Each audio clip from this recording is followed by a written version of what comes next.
അങ്ങനെ നമ്മൾ പിസയിൽ എത്തിച്ചേർന്നിരിക്കുന്നു guys. Bus നല്ല കാറ്റാണ്. വേറെ വീണ്ടും സെറ്ററൊക്കെ എടുത്തിട്ടുണ്ട് വന്നിട്ടുണ്ട്. ഇവിടുന്ന് ബസ് പിടിച്ചിട്ട് നമ്മൾ സ്റ്റേയിലേക്ക്. ഓക്കെ, കൊള്ളാം. ശരിയെന്നാ. ഒന്നെങ്കിൽ ഈ സാധനം കണ്ടോ ഇവിടെ, അല്ലെങ്കിൽ ബസ് സ്റ്റോപ്പിൻ്റെ ബാക്കിൽ ഇങ്ങനത്തെ സംഭവം കാണും. അവിടെ ചെന്നിട്ട് ഒരു ബസ് ടിക്കറ്റ് മേടിക്കണം. 1.7 euros അത്രേ ഉള്ളൂ. ഇനി 6-ാം നമ്പർ ബസ് കാത്തിരിക്കാം നമുക്ക്. ഈ സാധനം മെഷീനിലിടണം. കാരണം ചെക്കിങ് വരും. ചെക്കിങ് വന്ന് പിടിച്ച് 50 euro കഴിഞ്ഞു. ശരി,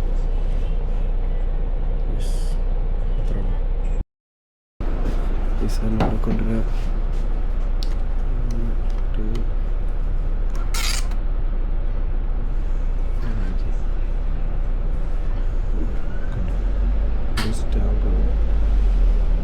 സ്റ്റാമ്പാണ് നമുക്ക് ആവശ്യം. സ്റ്റാമ്പ് ഇട്ടായിരുന്നു പിടിച്ചാൽ കാശ് പോയനെ.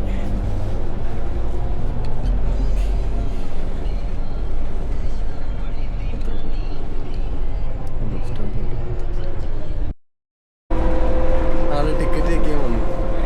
കഷ്ടപ്പെട്ട് ടിക്കറ്റ് മേടിച്ച് വാലിഡേറ്റ് ചെയ്ത് എനിക്ക്. എന്നിട്ട് ആ അവസാന നിമിഷം ആ ടിക്കറ്റ് അവിടെ ഒന്നും കാണാൻ പറ്റുന്നില്ല. എന്നിട്ടെന്താണ്, ഞാനിപ്പോൾ അങ്ങ് ദൂരെയാ. ഇത് ഇവിടെ ഇറങ്ങട്ടെ, ഞാനിപ്പോൾ അവിടെ പോയേക്കുക. ഇപ്പോൾ റൗണ്ട് അടിച്ച് തിരിച്ചു വരുമെന്നാണ് പുള്ളി എന്നോട് പറയണത്. എന്തായാലും പണി കിട്ടല്ലേ. ഞാൻ എല്ലാ സാധനവും വലിച്ചു വഴി താഴെ ഇട്ട് നോക്കും, എന്നിട്ട് കാണുന്നില്ല എവിടെ വെച്ചേക്കണേന്ന്. എന്തായാലും കാശ് പോയില്ലല്ലോ, ലാഭം. ഒരു അരമണിക്കൂർ പോയെങ്കിലും കുഴപ്പമില്ല. കേരളം പോലെ ഉണ്ടല്ലേ. അപ്പുറത്ത് മലകളുണ്ടല്ലോ, അത് കണ്ടപ്പോൾ ശരിക്കും എന്നാ എനിക്ക് അടിമാലിയൊക്കെ പോലെ തോന്നി. എൻ്റെ ഫാമിലി ഉണ്ട്, അവരും നമ്മൾ താമസിക്കുന്ന സ്ഥലത്തേക്കാണ് പോകുന്നത്. പക്ഷെ ഇവിടെ തൊട്ടടുത്ത് കഴിക്കാനും ഒരു കുന്തമേ ഇല്ല.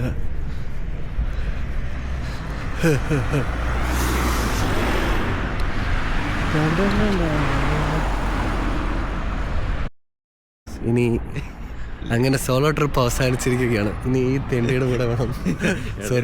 പറയാൻ പാടില്ല. സോറി, എൻ്റെ തെറ്റ് മാത്രം. പക്ഷേ തെണ്ടി എന്ന് പറയുന്നത് ഒരു തെറ്റാണോ? അത് മലയാളം നിഘണ്ടു അങ്ങോട്ടല്ലേ?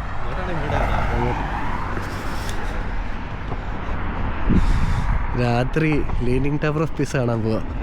എന്തിന്റെ സൂക്കേടാണോ? തിളങ്ങി നിന്നാ മതിയായിരുന്നു. നോക്കേ, നമ്മൾ ചെന്നിട്ട് കാണാം.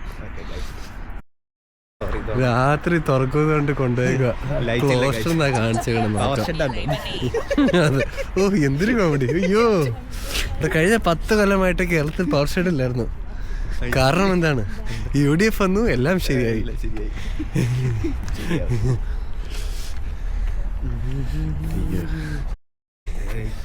അതല്ലേ, ഓ മൈ ഗോഡ്, കണ്ടോ അത് ചെരിഞ്ഞിരിക്കുന്നത്? ആർക്കോ പണിയാൻ അറിയാതെ ചെരിഞ്ഞു പോയി സാധനം. ഇപ്പൊ ഫേമസ് ആയി. അതാണ്, അതുകൊണ്ട് മര്യാദക്കൊന്നും ലോകത്ത് അല്ലേ. ഇതിന്റെ അർത്ഥം എന്താ? നന്നായിട്ടൊന്നും സാധനം പണിയരുത്. അങ്ങനെയാണെങ്കിൽ ആരും ഇത് കാണാൻ പറ്റില്ലായിരുന്നു. ഇങ്ങനെ എന്തെങ്കിലുമൊക്കെ മാൽ ഫങ്ഷൻ ഉണ്ടെങ്കിലാണ് കാണാൻ പറ്റത്തുള്ളൂ. അല്ല, ഞാൻ നോക്കിയായിരുന്നു. ഇത് എപ്പോ വേണേലും ചെരിഞ്ഞു വീഴാവുന്നൊരു സാധനം. Leaning tower of pizza. പക്ഷെ നോക്കി തൊട്ടടുത്ത് ഈ സാധനങ്ങളൊക്കെ നോക്കി. നാളെ ഉച്ചയ്ക്കൊന്ന് രാവിലെ ഒന്നൊന്ന് കാണാം. എന്നിട്ട് ഫ്ലോറൻസിലേക്ക് പോവാം. ലീനിങ് ടവർ ഓഫ് പിസ കാണുന്നുണ്ടോ? അതെ, മറ്റേ ഫോട്ടോ ഒക്കെ എടുക്കാം. ഇങ്ങനെ പിടിച്ചേക്കുന്നതായിരിക്കും അല്ലേ? ഓ, കർത്താവേ, മലയാളം അറിയാത്ത ഭാഗ്യമില്ല. കാണാൻ പൊളിഞ്ഞു വീഴാന്ന് പറഞ്ഞു നമ്മളെ ഇടിച്ചാൽ.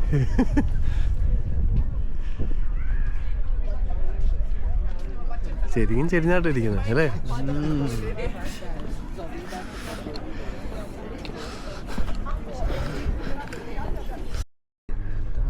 കണ്ടോ ചെരിഞ്ഞിരിക്കുന്ന കണ്ടോ ശരിക്കും.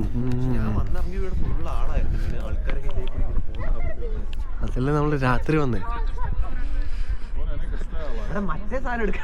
ഇത് എന്റെ പൊന്നെ ഒന്നും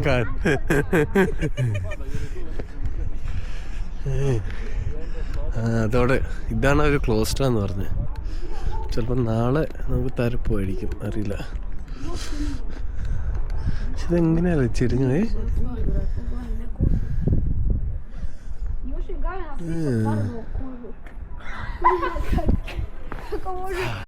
അവര് പറയണ ഇനി ഇത് വീഴണമെങ്കിൽ വല്ല ഭൂമിയിലൊക്കെ ഉണ്ടാവണമെന്ന്. 2001 5.5 ഡിഗ്രി വരെ ചെരിഞ്ഞു. അത് കഴിഞ്ഞിട്ട് പിന്നെ റെഡിയാക്കി എടുത്തു. എന്തായാലും കൊള്ളാം. ഇത്രേ ഉള്ളൂ ലോകാത്ഭുതമൊക്കെ. ലോകാത്ഭുതമല്ല, ഇതൊരു യുനെസ്കോ ഹെറിറ്റേജ് സെൻ്റർ ആണെന്ന് മാത്രമേ ഉള്ളൂ. പക്ഷെ ഇതൊക്കെ നേരിട്ട് കാണുമ്പോൾ ഒരു രസമുണ്ടല്ലേ.